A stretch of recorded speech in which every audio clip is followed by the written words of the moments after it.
Avez-vous déjà volé en avion?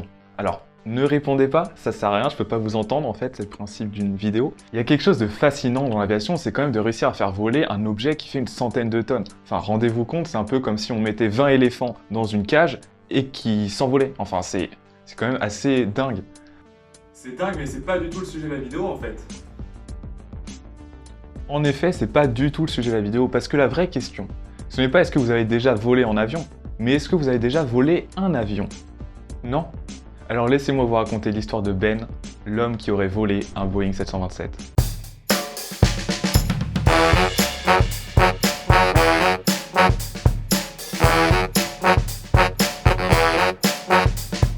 Nous sommes le 25 mai 2003, à l'aéroport de Luanda, la capitale de l'Angola. Alors l'Angola, pays de 32 millions d'habitants, que l'on connaît bien pour de nombreuses choses, notamment... Notamment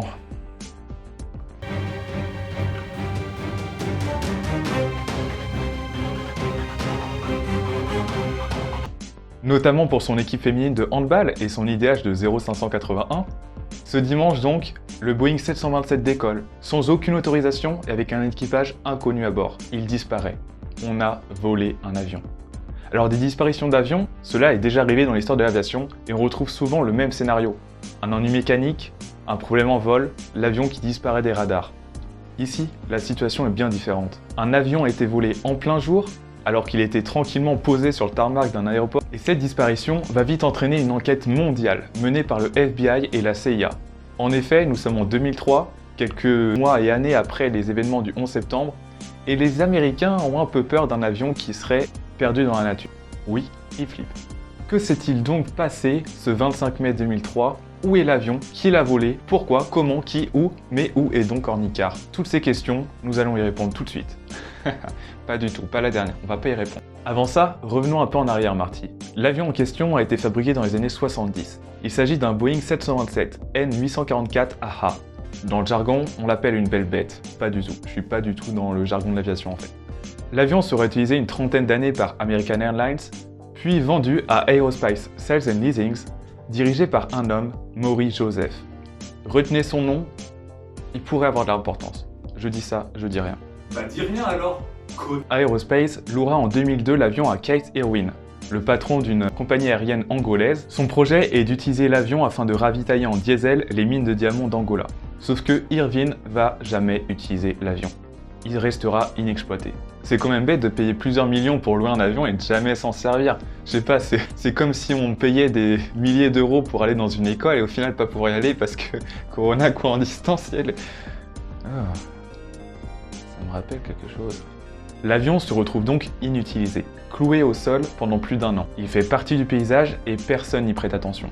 Tout le monde s'en bat. Pire que tout, l'avion accumule les frais d'aéroport impayés. Et ce montant s'élève à 4 millions de dollars. Le propriétaire de l'avion, Maury Joseph, décide alors de convertir cet avion en un avion cargo afin de pouvoir le revendre et le réutiliser plus facilement.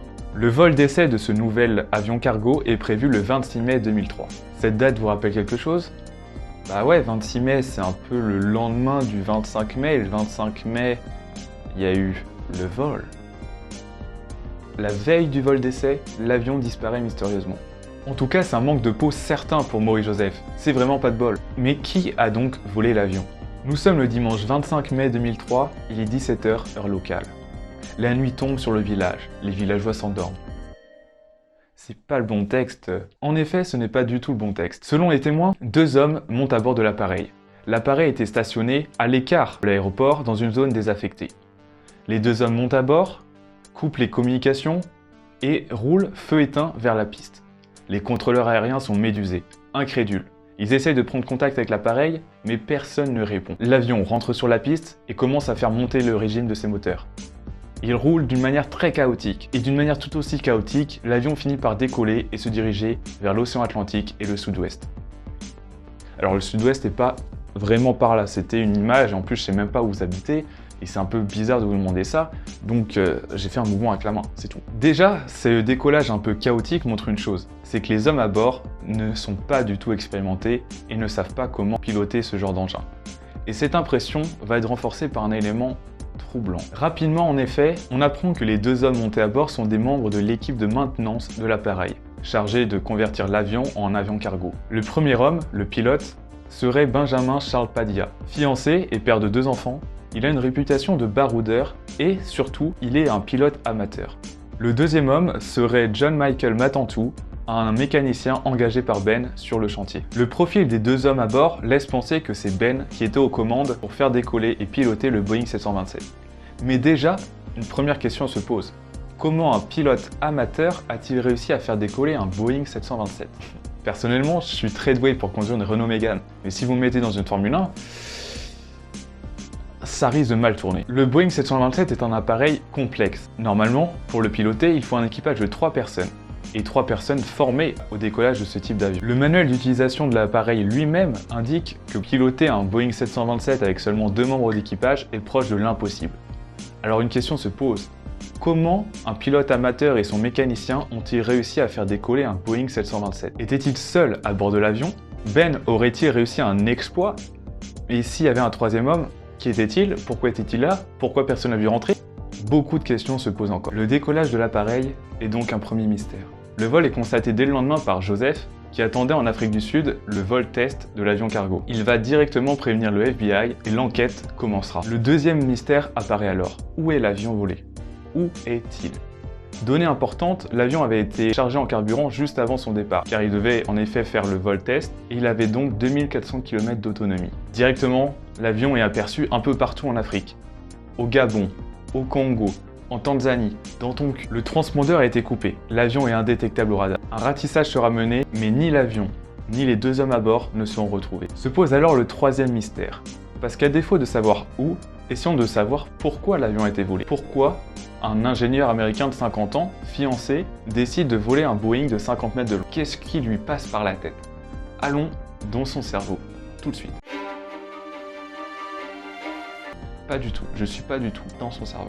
Je suis dans ma chambre. Et pour essayer de comprendre pourquoi l'avion a été volé, on se heurte à de nombreuses théories. Un journaliste spécialisé mènera une enquête en 2010 et il en ressortira dizaines d'hypothèses. Premièrement, et c'est confirmé, Ben était bien le pilote de l'avion. Cela n'explique pas comment il a réussi à faire décoller un avion tel que le Boeing 727, mais cela peut apporter une nouvelle théorie. L'inexpérience du pilote Ben peut expliquer justement que l'avion ait disparu. Il a pu, peu après le décollage, s'écraser en mer, disparaître, ou alors être abattu par les forces armées angolaises ou même américaines. Une autre piste est la piste criminelle. L'avion a pu être détourné, peut-être y avait-il des personnes à bord, et Ben et son mécanicien John étaient donc otages. En effet, un avion volé peut servir pour le trafic de stupéfiants par exemple. Bien sûr, faire un trafic de stupéfiants est mal, mais si vous arrivez à voler un avion, c'est tout de suite plus pratique. Mais 2 hypothèses sortent du lot et paraissent les plus intéressantes et les plus crédibles. La première hypothèse est que l'avion a été volé pour être ensuite désossé et revendu en pièces détachées. Oui, c'est pas sexy. Mais cette hypothèse se base sur le témoignage d'amis de Ben. Ben, en effet, est un pilote amateur, ça nous le savons. Mais d'après eux, il aurait appris à piloter en cachette un Boeing 727 afin de pouvoir réaliser cette manœuvre. Il a d'ailleurs été engagé pour ses capacités d'ingénieur. Il était expert en Boeing 727. Ben aurait donc volé l'avion pour son propre gain financier afin d'ensuite l'emmener en Tanzanie pour le revendre sous forme de pièces détachées. Il s'est fait un petit kiff en somme. Cette hypothèse est crédible, mais une deuxième hypothèse voit alors le jour. Comme vous le savez, la date du vol, c'est le cas de le dire, n'est pas anodine. En effet, nous sommes la veille d'un vol test, la veille d'une vente de l'avion. Et la personnalité de Maurice Joseph, le propriétaire de l'avion, pose alors question. En effet, il a une personnalité assez trouble, il a des antécédents en fraude comptable. Et dans cette affaire, il a déjà perdu des millions de dollars à cause des frais impayés d'aéroport. Ce vol serait-il alors une escroquerie, montée par Joseph lui-même afin de récupérer en assurance ce qu'il aurait perdu en frais d'aéroport?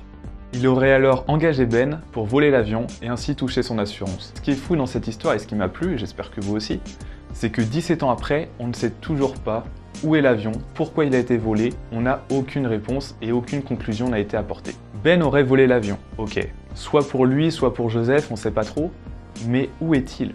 Pourquoi a-t-il disparu? Où est John, le mécanicien? Que sont-ils devenus? Comment un avion de ligne qui était posé sur un tarmac d'aéroport peut-il disparaître à tout jamais? Il a volé un avion, et 17 ans après, cela reste un des plus grands mystères de l'aviation moderne. Alors si vous aussi vous êtes un voleur et que vous avez déjà volé un avion, n'hésitez pas à le dire en commentaire, ou alors appelez directement ce numéro, C'était Lucho, c'était ma première vidéo, j'espère que ça vous a plu. N'hésitez pas à le dire en commentaire, à faire les trucs naturels que vous faites pour vos youtubeurs préférés. Et on se dit à vendredi prochain, dans 2 semaines, dans un mois, je sais pas. C'est quand même fou de se dire qu'un avion est comme ça perdu dans la nature, qui peut s'écraser à tout moment. Enfin, c'est pas très probable quand même, hein. C'est moins probable qu'une météorite par exemple. Attends, une météorite peut s'écraser? Il y a un risque? Bah ouais, évidemment. Regarde celle-là, elle va s'écraser en 2029. Quoi?